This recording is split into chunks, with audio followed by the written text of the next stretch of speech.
Hi hello friends, welcome back to the prime content YouTube channel. Telugu రాష్ట్రాల ప్రజలకు వాతావరణ శాఖ వర్షాలకు సంబంధించి హెచ్చరిక చేసింది. ఉపరితల ద్రోణి ప్రభావంతో రాబోయే 3 రోజుల పాటు ఏపీ, తెలంగాణ రాష్ట్రాలలో వర్షాలు కురవనున్నాయని పేర్కొంది. ఇప్పటికే 2 తెలుగు రాష్ట్రాలలో అనేక ప్రాంతాలలో వర్షాలు కురుస్తుండగా తాజాగా మరోమారు వర్ష హెచ్చరిక చేసింది.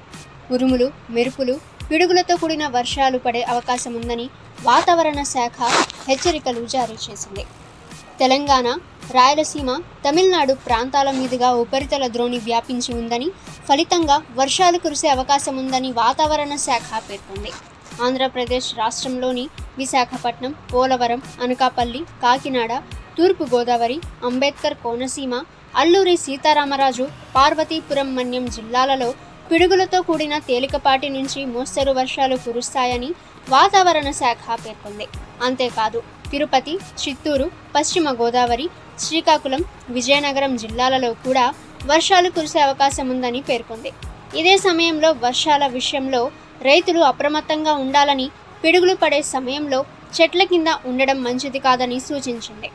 తెలంగాణ రాష్ట్రంలో కూడా 3 రోజుల పాటు అకాల వర్షాలు కురిసే అవకాశం ఉందని హైదరాబాద్ వాతావరణ కేంద్రం పేర్కొంది. నిన్న రాష్ట్రంలోని పలు జిల్లాలలో వడగళ్ల వర్షం కురిసింది. రానున్న 3 రోజులు కూడా అకాల వర్షాలు కురిసే అవకాశం ఉందని వాతావరణ శాఖ వెల్లడించింది. గంటకు 40 నుంచి 50 కిలోమీటర్ల వేగంతో ఈదురుగాలులు వీస్తాయని పేర్కొంది. రైతులు అప్రమత్తంగా ఉండాలని, పంటలు వర్షంలో తడవకుండా కాపాడుకోవాలని సూచించింది. ఓకే ఫ్రెండ్స్, 2 తెలుగు రాష్ట్రాలకి సంబంధించి లేటెస్ట్ వెదర్ రిపోర్ట్ అయితే ఇది. ఇక ప్రతిరోజు మీరు లేటెస్ట్ వెదర్ రిపోర్ట్ తెలుసుకోవాలి అనుకుంటే ద ప్రైమ్ కంటెంట్ యూట్యూబ్ ఛానల్ని సబ్స్క్రైబ్ చేసుకోండి. వీడియో నచ్చితే వీడియోని లైక్ చేయండి. ఈ సమాచారాన్ని మీ ఫ్రెండ్స్ అండ్ ఫ్యామిలీ అందరికీ కూడా షేర్ చేయండి. ఇక నెక్స్ట్ వీడియోలో కలుసుకుందాము.